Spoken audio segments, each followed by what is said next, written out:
Which whisky is worth collecting? What whisky to invest in? And what is whisky is some of the questions we're going to be answering today.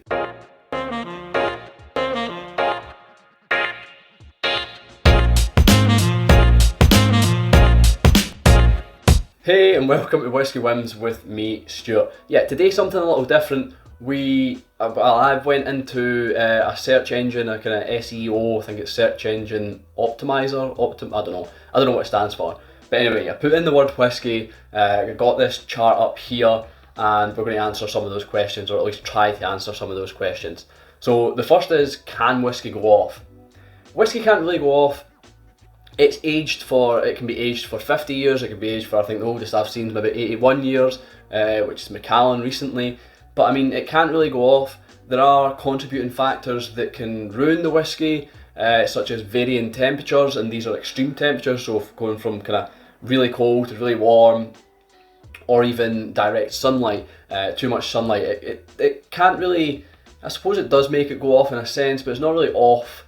It just kind of ruins it a little bit. So I suppose that is off. So can whisky go off? Yes, it can, but it doesn't just go off from kind of being stored at ambient temperature over time. It survives the wheels of time. So yeah, that's one way to answer it. Where whisky is made, this is not my English, this is actually what it says. So whisky is made predominantly Scotland. The best whisky is made from Scotland, but obviously there's a lot of countries that are doing whisky. There's India, there's America, there's Ireland, there's England, I think there's Sweden, there's possibly Australia as well. No, there is Australia, but these are all kind of new countries that are creating whisky. Maybe not so much America, Ireland, and somewhat England, but India and Australia, for examples, have just recently started creating whisky. So there's various places that whisky is made. Whisky with an E is generally American or Irish, but some places have adopted whisky without an E. I know England have, and I know some places in Ireland have as well. But generally whisky without an E is Scottish or Scotch whisky. So yeah, I've answered that question. Will whisky freeze? Yeah, whisky will freeze, but it won't freeze in your conventional domestic freezer, because it's just not that low enough a temperature. So I think whisky freezes roughly about -8 to -9 degrees Celsius, which is possibly 17 degrees Fahrenheit, I think.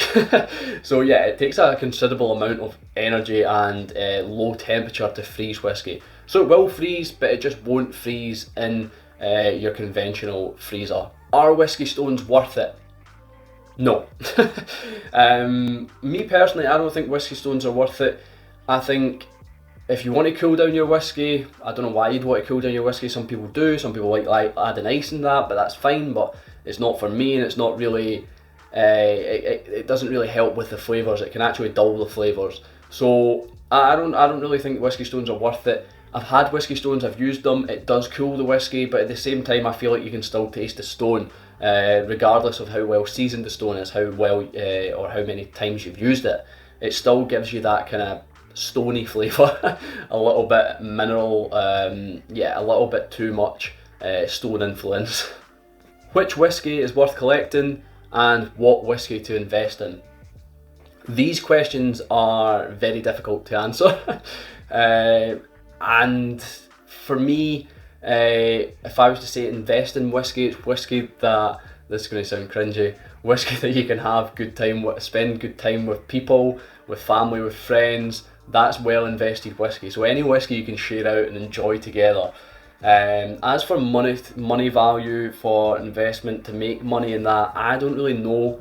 There's obviously the likes of Daft Mill, Springbank, Macallan, these kind of whiskies that are starting to creep up on the secondary market. Obviously Macallan's been around on the secondary market for donks for ages, so it's getting up there. But other than that, yeah, I don't really want to comment on investing in whisky, because that's not what it's about to me, for me.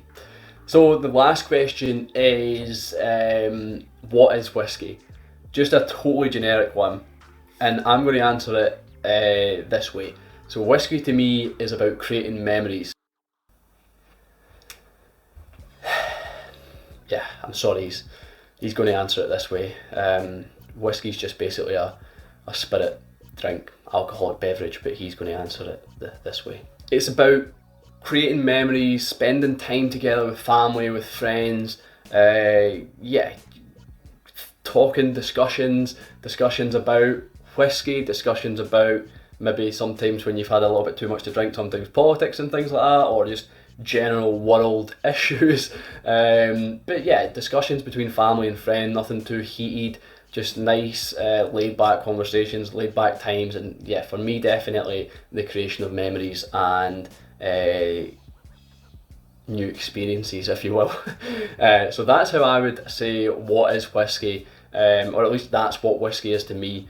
So I hope that's answered some of the burning questions that Google and other people have put into Google, and hopefully it helps with some sort of search algorithms on YouTube and boost some views for me. But yeah, I just thought I'd do a video like this. It's a quicker way of doing a video, and with my mum and dad currently staying with me, it's a little bit easier to do a video this way. So yeah, thanks for watching. I've been Stuart, this has been Whisky Whims. I'll see you later.